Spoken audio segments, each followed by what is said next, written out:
Hello and welcome back to my workshop. My name is Robert. This video is part 3 and the final part in a series on machining a radius dresser for my surface grinder. I hope this video isn't too long, but there was an awful lot of material to try and cram into it and I didn't want to spill over into 4 parts. So please let me know if it is too long. Anyway, I hope you enjoy it.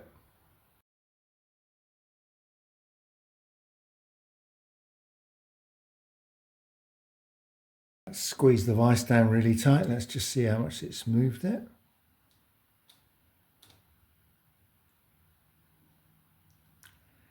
I'm going with that. That'll do nicely.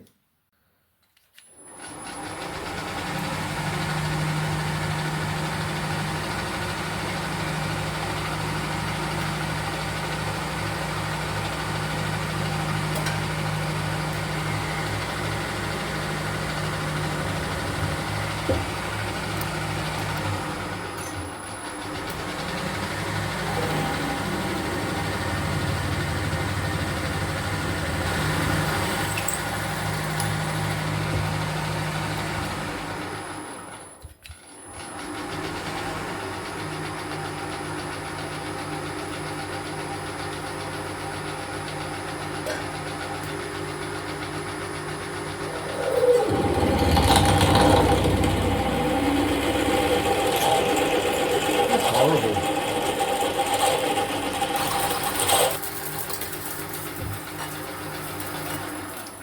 Well, that sounded horrible. And if you're thinking it needs a sharpen, I did, and that's probably why it sounds horrible.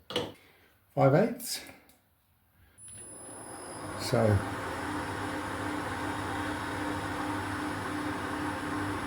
we're down to 330 RPM.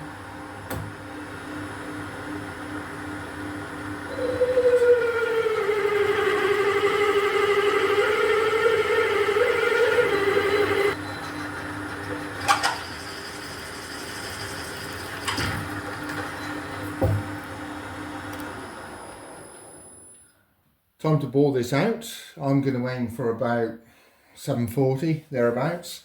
Then I'll stick the reamer that I've got through. That will take it out to 753, assuming the reamer is sharp and accurate.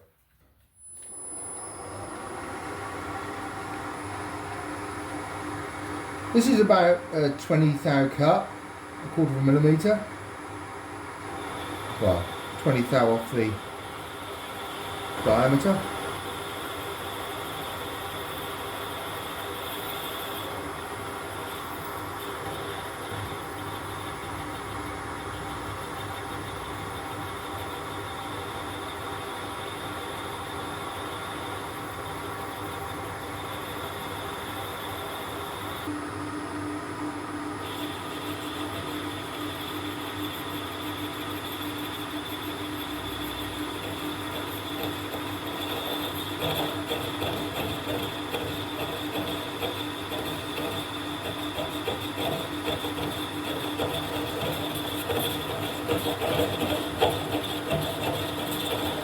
That sounds absolutely awful.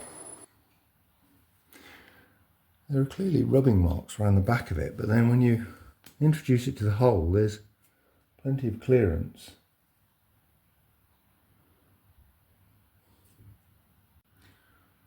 Well, this may turn out to be a disastrous experiment, but I've either got the choice of grinding up a high-speed steel tool, because I'm not happy with the performance of that carbide boring bar. Things are just not working. What I've chosen to do is I've picked an end mill with a 12mm shank on it, which fits into the boring head. Now, because the hole is bigger than the end mill will only cut on one flute.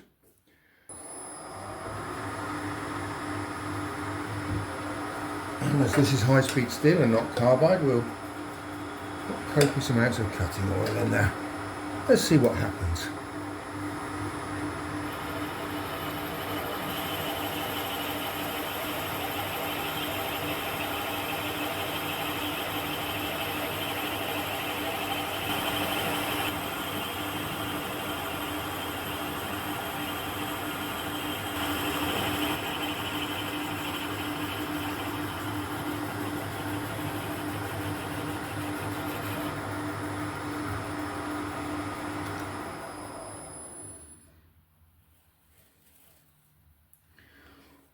Well, that seemed to bore out rather nicely actually. We might have a winner here.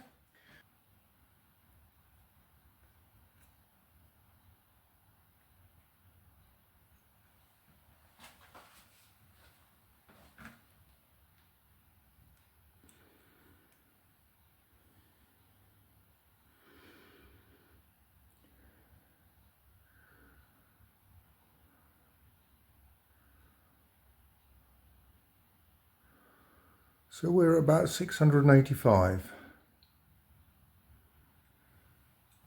685, 55, so just over a millimetre to go. So let's take this in at least a couple of hits.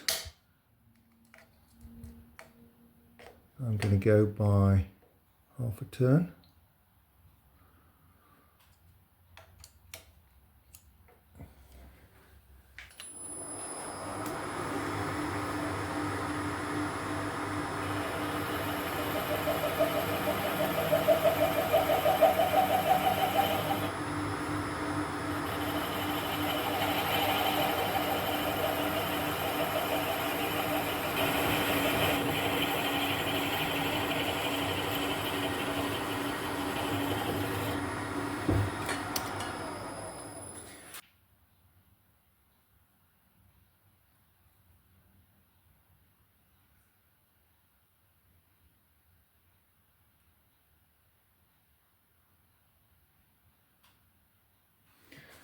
Felt about right. So there we go.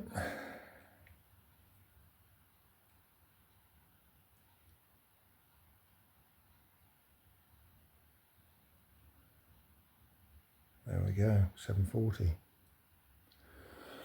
So that's 13 thou left on the diameter, which is just under a 64th, which should be fine for the reamer. So this is the closest I have to 3/4. As you can see, it's a 753, so it's 3 thou over.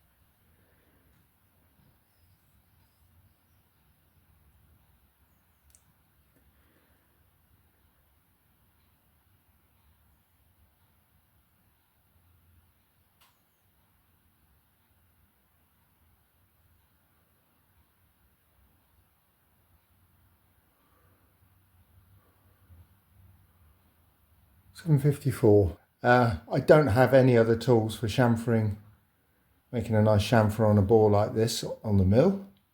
So I've just put a countersink bit in here in the boring head. I'm just going to bring that down and just lightly touch the edge. We'll see whether it works or not. And the sun's chosen to come out and flood everything with light.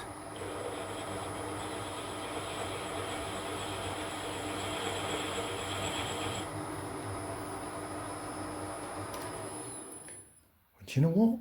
I'll take that.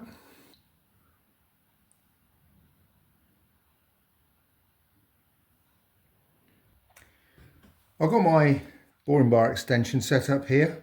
I've got a 2-flute 12mm end mill in here to act as a cutter.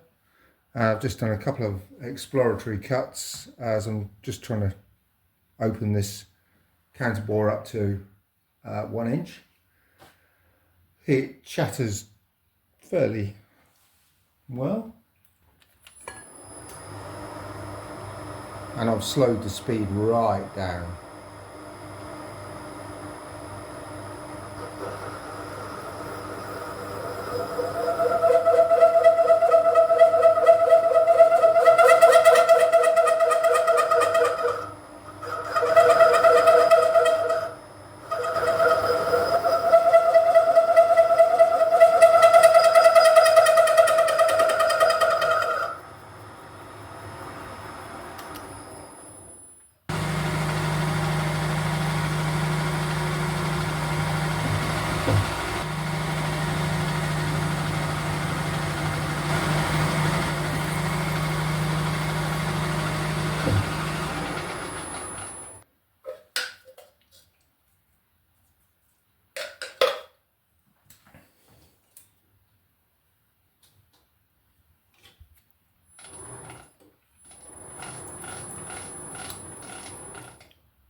I'm going to round this end off here, so I need to put this on the rotary table with this bore centralised, and just put a radius on there. It won't be a full radius, it will just be a partial one.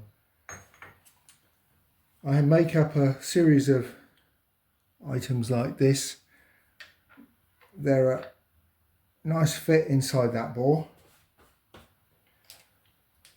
and put a couple of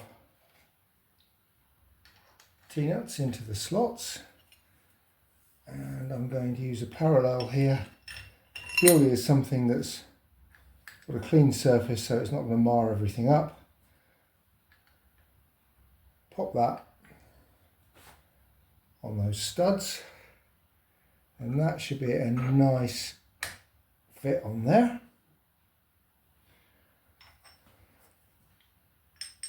This plate goes on there, and then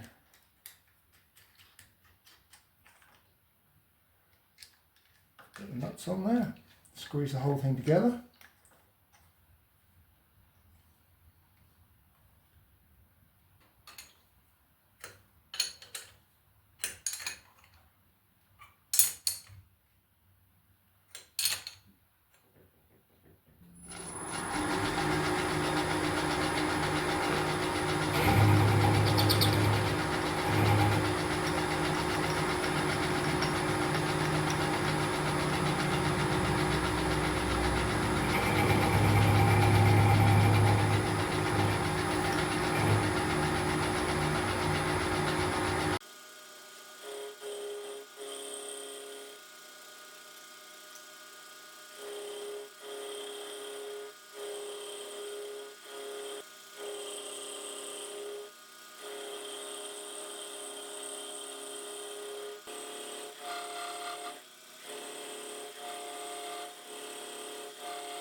Time to make the spindle for this radius dresser.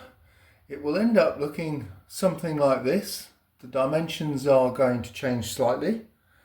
The 0.875 flange is going to be 1 inch, and the overall diameter is going to be 0.753-ish.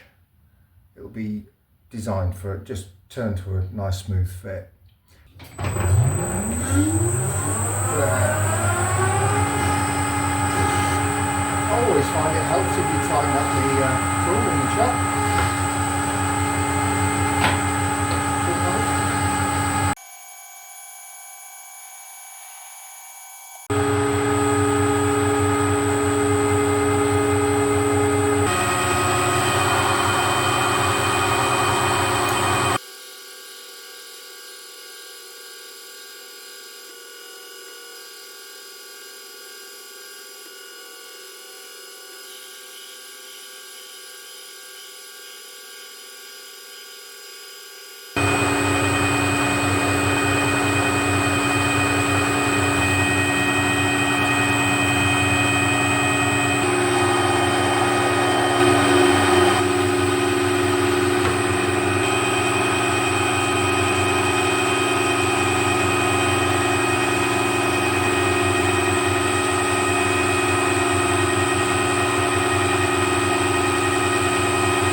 it should fit that way on, but I can't get it on there like that, so obviously I'm going to have to test fit it like this. I can't take it out the lathe because the moment it comes out the lathe I lose the concentricity. Oh, there you go, look at that. That will end up being very, very slight press fit. Right, this is fairly well used papers. I only just really want to just knock the fluff off of it and make it a bit smoother.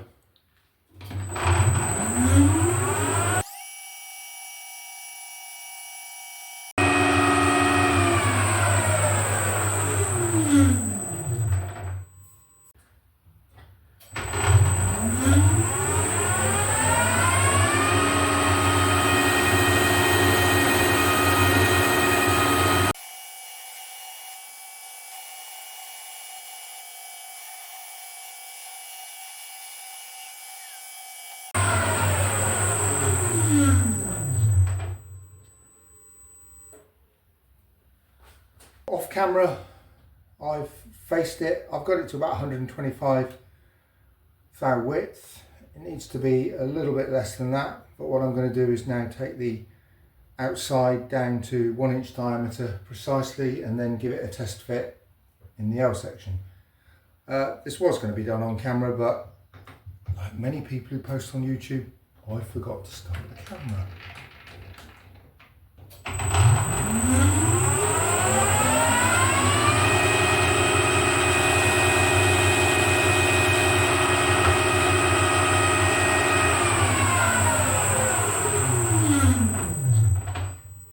Well, there we are. It fits. Right, let's take 6 thou off of this and see how it behaves.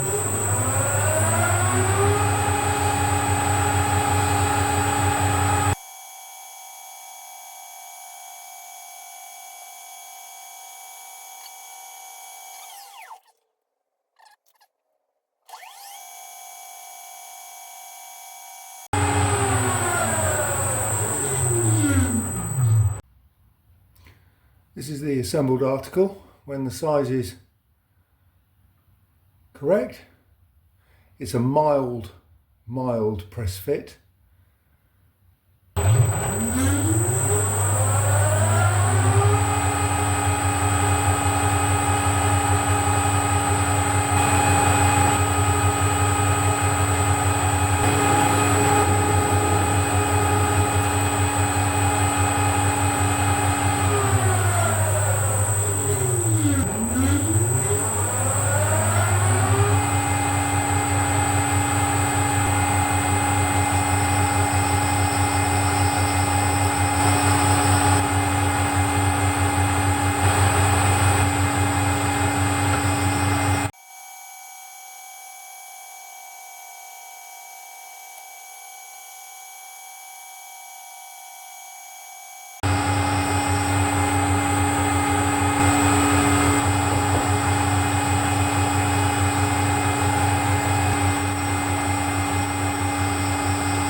Piece of 10mm drill rod.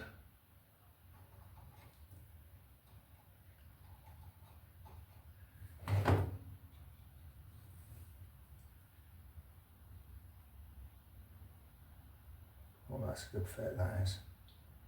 Right, I'm going to cut this diamond off now. The centre line will be 3/4 of an inch above this surface. Now this still needs about 1/16 to come off, so there's a little bit of tolerance going on there.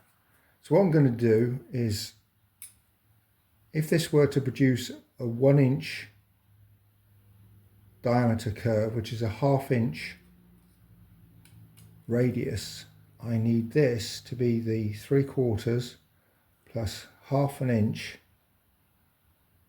which is approximately there.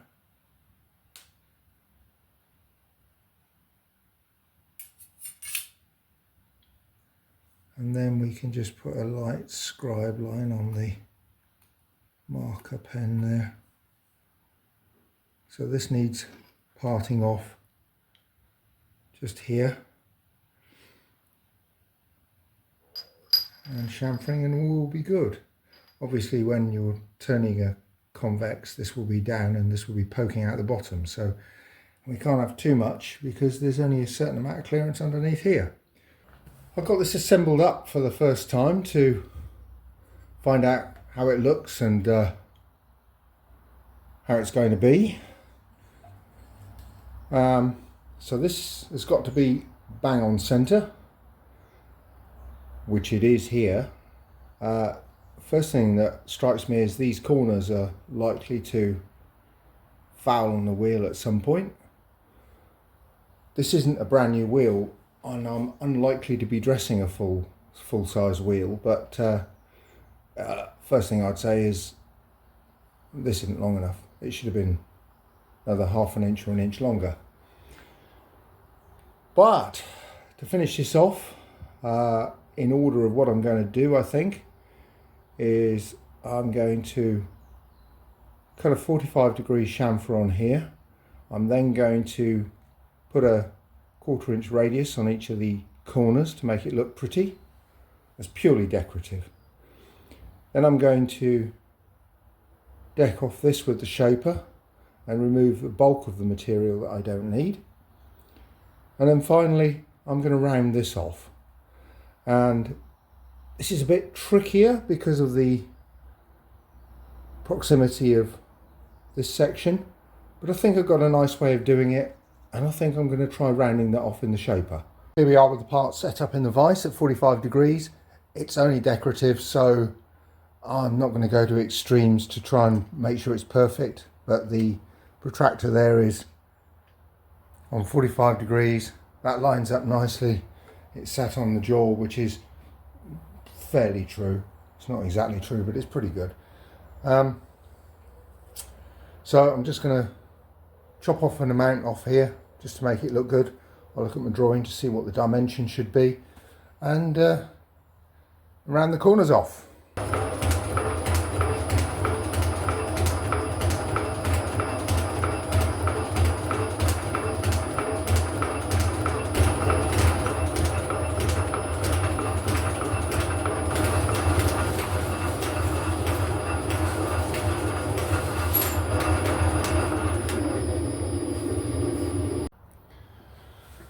So I've ground up this tool for doing the reference surface on the top side, and I thought I'd give it a dry run on here. It's a shear tool. This is about 20 degrees angle. Here we go, taking no more than a whisker, and the finish is looking very nice.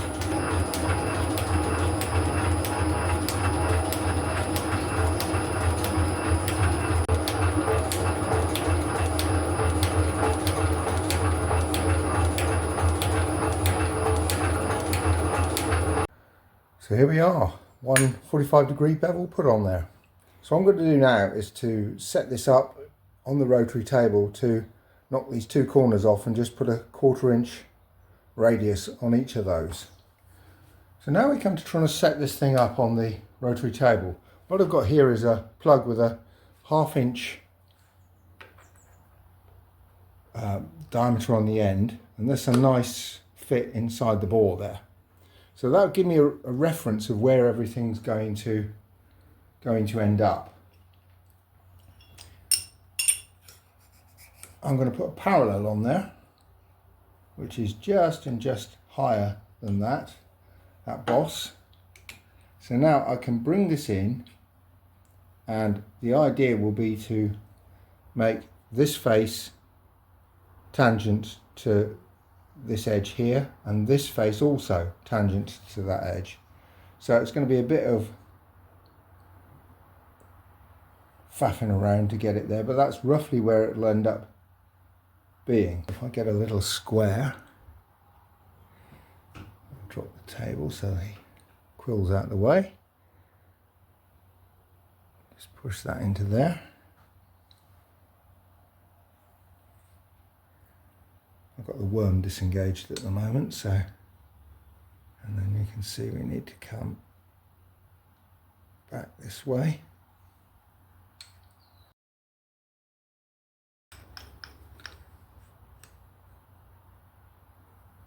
That looks reasonable.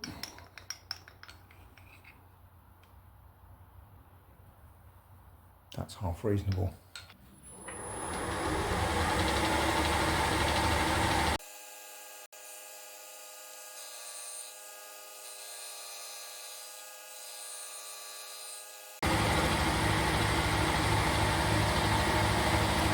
This is where I've got to so far.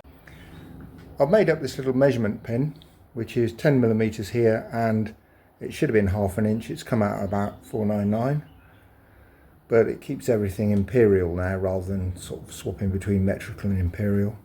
So if I pop that in there, which is a nice smooth fit, if I put a gauge block stack underneath here, when there's ½ inch of gauge blocks underneath here, this surface here will be 3/4 inch below the axis of rotation of this fixture.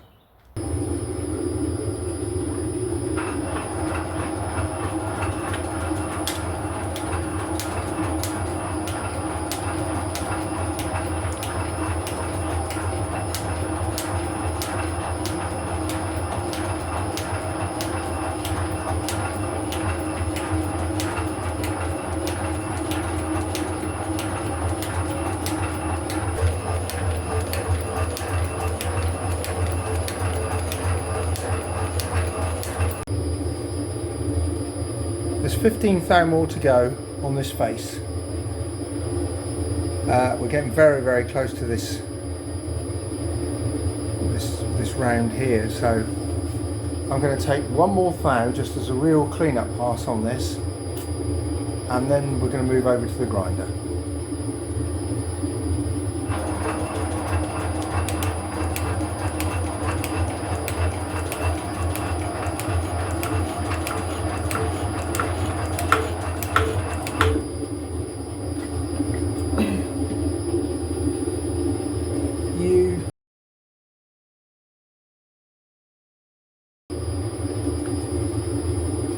You've just fed the wrong way.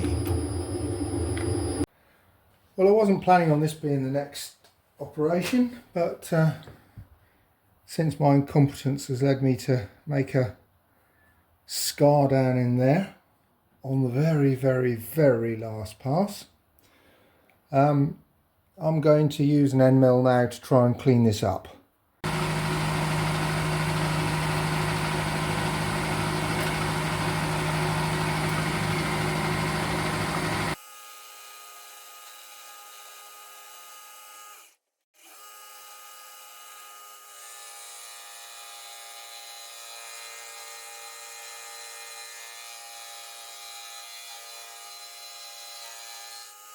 This is the next setup. So the thing that matters is that the surface here is parallel to the axis of rotation to make sure that I can set the height of the diamond exactly. So all the other faces, like this face and this face, so on, don't actually matter. In order to grind this face, I'm going to have to put this face on the bed, because the wheel won't come in all the way and get into here, and I can't hold the dresser in the spindexer to grind this face, because it would have to be this way, and the spindexer would be 6 inches off of the mag chuck. There isn't enough travel on the table to do any more. So what I'm going to do, I've got this obviously held in the Spindexer. I've flipped it round to get this out of the way because it's just going to crash into the grinding wheel or something stupid. So I've flipped the spindle of it round. So I've got it locked. I've got this tightened up. I've adjusted it until the dial indicator here doesn't move from side to side. I've then got a transfer block underneath here, and I've got a homemade adjustable parallel under here. This has been expanded to just meet up with the underside of this. That will provide it some support. So now what I'm going to do is just dress off this top face here until it's clean, and then that's going to be parallel to the axis here.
So following on from a bit of countersinking where the countersinks were ground out, this is what we have. There's still chips down in that hole there that need to be dug out. That's now all done except for this radius. So for the final operation of rounding off the top here, I'm going to do it on the shaper, and this is the setup for it. So the basic principle is just like with the gear cutting. The difference compared with cutting gears on the shaper is that there's no table feed. The table remains static. The ratchet wheel drives the first gear, which drives the second one, which is on the table feed shaft, but I've removed the key, so this will just act as an idler and just rotate. That will then drive onto this shaft, what I call the X shaft, goes through the 45-degree helical gears onto this, what I call the Y shaft, and drives this gearbox here, which drives the dividing head. So every click here results in a small rotation here, a small rotation on the spindle, and the workpiece gradually revolves every turn.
So now this is complete, I'll just go quickly through the calibration of it and set it up for a 1/4 inch radius dressing. So now if we lower that down,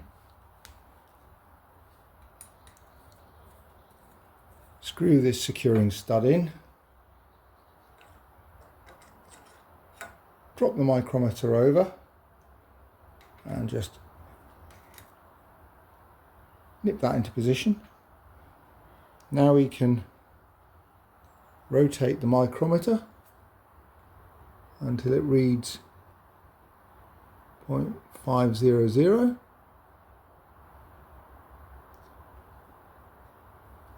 And now if we loosen off this brass nut, we can just push that until that diamond tip taps the underneath of the micrometer, and we know that the tip is now 1/2 inch above this face, and hence 1/4 inch down from the axis of rotation.